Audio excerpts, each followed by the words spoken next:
Good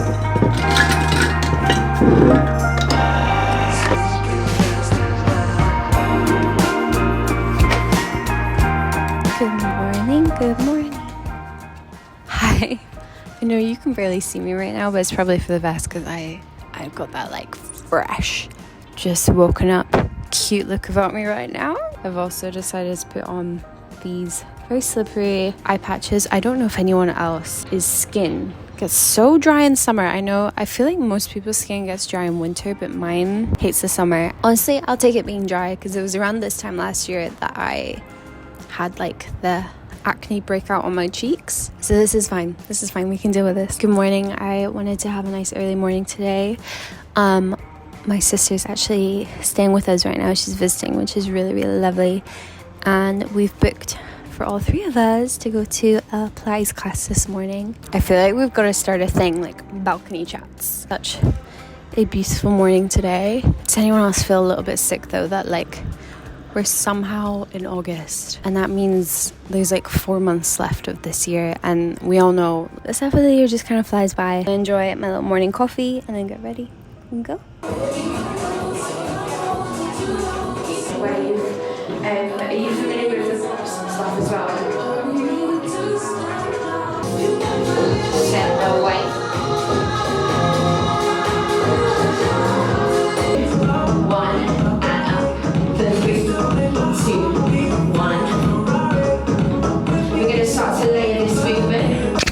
Hi.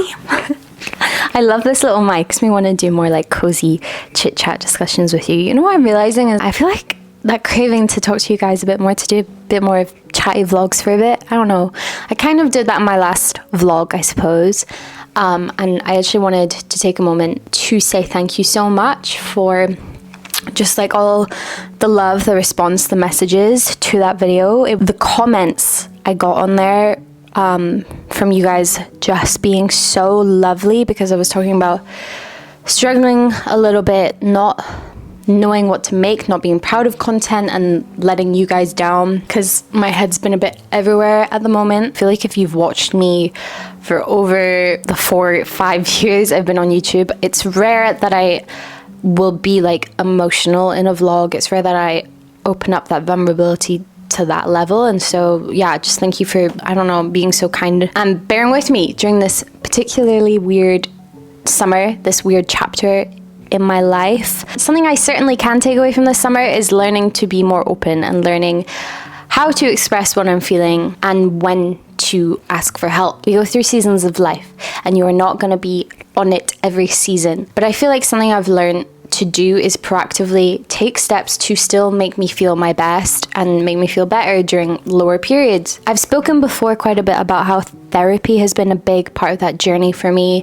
It's been a big part of self-care that actually makes a difference for me. Getting to a place where I'm sort of able to work past in my head that like therapy is not for me because boohoo, I haven't been through trauma, or my problems are not that big. It has seriously improved how I handle stressful, hard situations. It has helped me feel a bit more stability. I started my therapy journey on BetterHelp. This is very kindly a paid partnership with BetterHelp. BetterHelp connects you with a credentialed therapist who is trained to listen and give you helpful advice. It is very easy to get started. You just go online, you can use my link, betterhelp.com/Becca Watson, where you answer a few questions about what it is you're trying to get out of therapy, what things you want to work on. It can be anything. I've actually noticed they've started couples therapy on there, which I think is amazing. I've always been a little bit curious about couples therapy, if I'm being honest. So once you've answered your questions, BetterHelp will match you with a professional who has experience dealing with problems like yours. It is so scary opening up face to face with someone you've never met before and going to their office, and I don't know about you, but that has just never been for me, and that's why I thought therapy was never going to be for me. But when I heard about BetterHelp and how you can do it at home, on your laptop, on your phone, from the comfort of your own home, in your safe space where you're going to feel you're most comfortable and most likely to open up, I was like, oh, that is such a smart way of doing therapy. So you can call, video call, you can message your therapist. If BetterHelp sounds like it might be for you, then visit betterhelp.com/Becca Watson, or you can use my channel name during the sign up process, Becca Watson, and that will get you a special discount on your first month.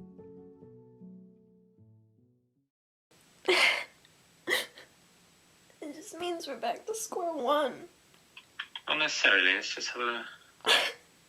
Bye.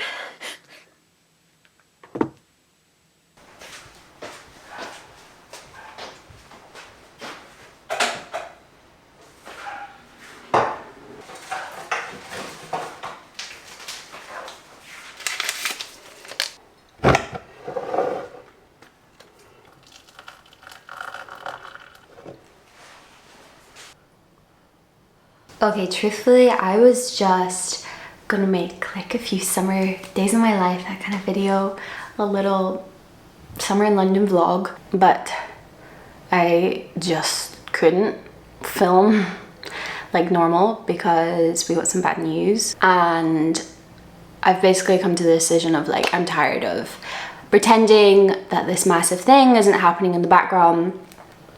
And like, this channel is a lifestyle channel. I love bringing you guys along on different seasons of life. Like, I've been doing this for almost 5 years, and so I think it's just time that we do a big fat life update, what's been going on. And I basically come clean. I know a lot of you guys already know, and this is really not how I wanted to share the news. Like, what happens with these things, they don't always plan out, they fall through.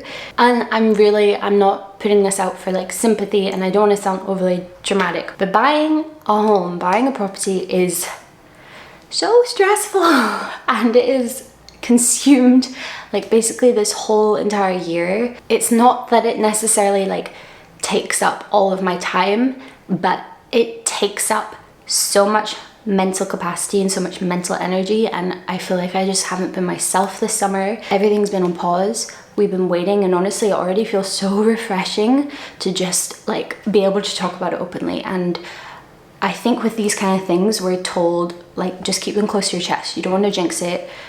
Even with people in your life, like, try not talk about it, because the thing with buying is like, it's not yours. That property is not yours until you exchange, until you've completed, like literally until you've moved into the property. I know it's different wherever you are, but there's a million and one hoops that you have to jump through, and each one is like, you know, it feels like a little celebration, it's a step forwards, but again, it's not done until it's done.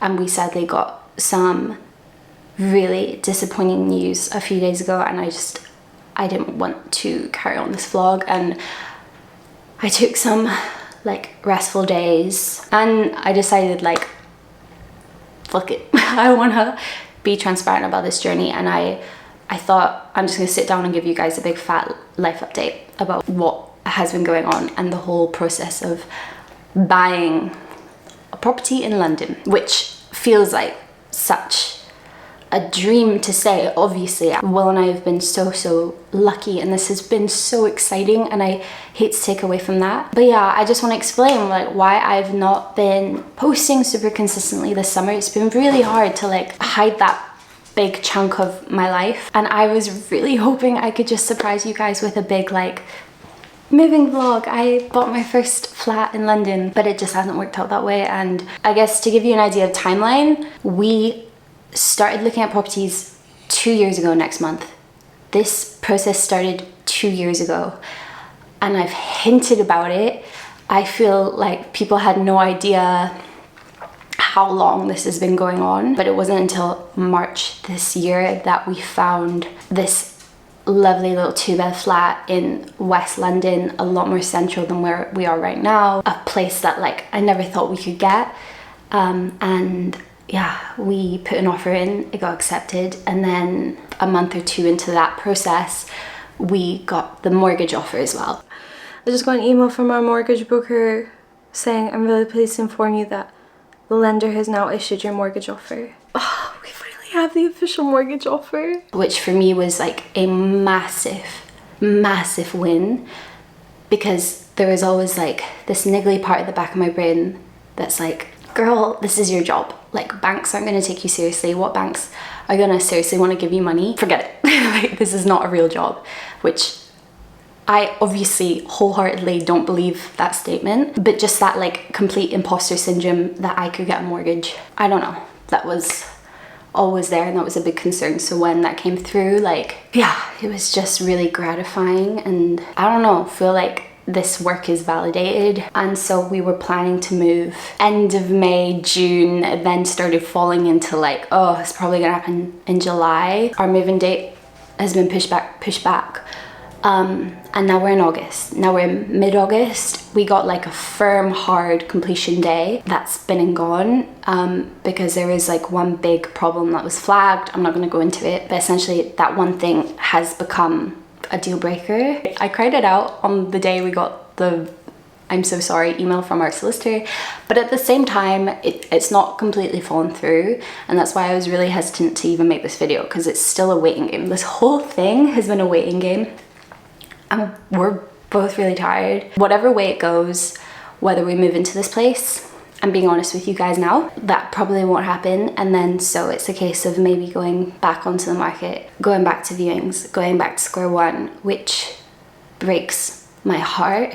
And the thought of having the million tabs open in Zoopla, like, just makes my stress levels go sky high, because this really, it shouldn't have fallen through this far down the road. This was literally like, we were ready to move in. Ugh, it's like, these things happen, and you just have to keep telling yourself that. Whether it goes that way or that way, I'm gonna bring you guys along, and I'm gonna bring you guys along to viewings if that starts happening again. And yeah, I'm just crossing all my fingers and toes. If you have spoken to me in real life in the past year, like whether you're an acquaintance, a best friend, I've probably spoken about this because it's my biggest life update. So I thought, well, I might as well tell you guys. And I don't know, maybe it'll be helpful for someone who's like been in a similar situation, is looking at buying a property. I know it will all be worth it when it's done. I think just like what I've particularly struggled with, and I think why you've seen it this summer with my content, is because my job there's a very fine line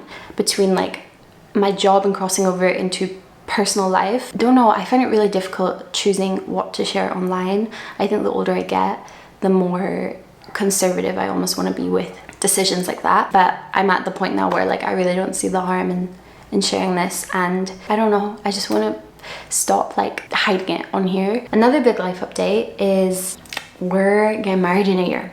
Our wedding is exactly 1 year, and the day that we got the bad news was the exact 1 year away from our wedding. And I think that's why it also hit me so hard, because it really was like, I know like you cannot determine these things in life. Life deals you whatever card. My God, this is not a bad problem to have. I don't mean to come off as naive and insensitive.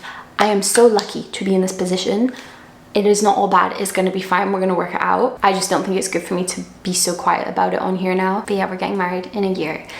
And that day was like, I really wanted to have this whole next year to not have to balance buying a property and sorting out a wedding. I know people can do both, but this girl, I do not want these things to like take up my whole life. I want to enjoy the process. So the fact they're getting a little close to each other was a little worrying. But you know, like I said, it's not a bad problem to have. It was just a real moment of realization on that day of, we really hoped that we would have moved by now. We're getting married in a year. It is mad.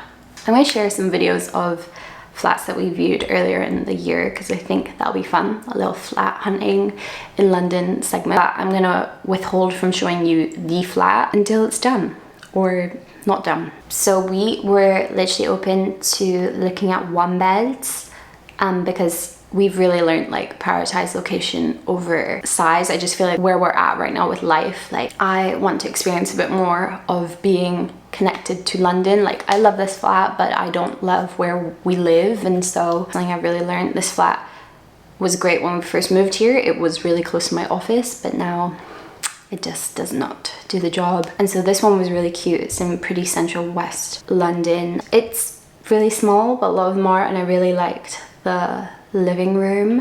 It was on a really nice street that was like tree lined. This was another flat that we saw that it was honestly more like a studio, but they marketed it as a one bed. But the bedroom was in those like slider doors, and then it had a really nice bathroom. However, like light is so important for me, obviously, natural light. doing what I do. It was nice, it was modern, but it was tiny, and like I said, not enough light. It felt more like an Airbnb. We then went to this one, which was bigger. I think it was 2-bed, and it was like a lower ground, kind of flat. But actually the light was not bad, I think, because it had like skylights. But this one was really popular. We went there and it was like, I swear it was like 10 a.m. and she was like, I've already had 10 people in today. And yeah, we saw a few more. I'm realizing, looking through my phone, like I didn't even film them because I think they were just a case of like we walked in and we just knew instantly they weren't for us. I'm obviously trying my best to not talk too much about location, budget as well, because we're buying, like I just feel like that's quite private. But yeah, nonetheless, I just want to be more open. Yeah, that feels like such a weight has been lifted off my chest. I have been thinking about this for so long, like how to talk about it, what was I gonna say. Anyway, I need to go because we're gonna head into Richmond. We're gonna go to Kew Gardens, which I've never been to. It's like too hot right now for Mochi to be outside, so Kew Gardens is not dog friendly. It's like a massive botanical gardens in London. I'll let you know if I recommend it or not. Just distract ourselves, basically, do nice things. Yeah, let's go. Do you like jam cake? I love jam cake donuts.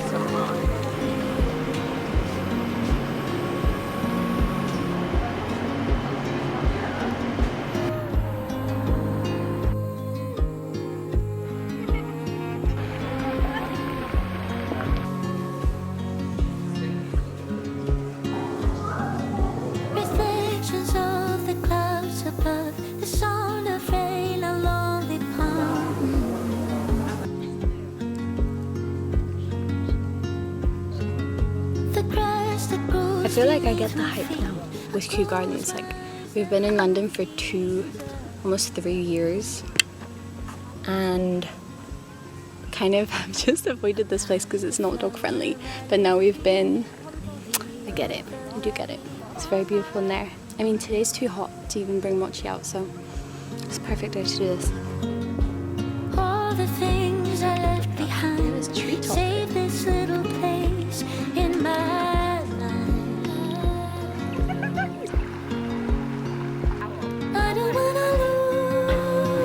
You're gonna write an article about a floating man while we're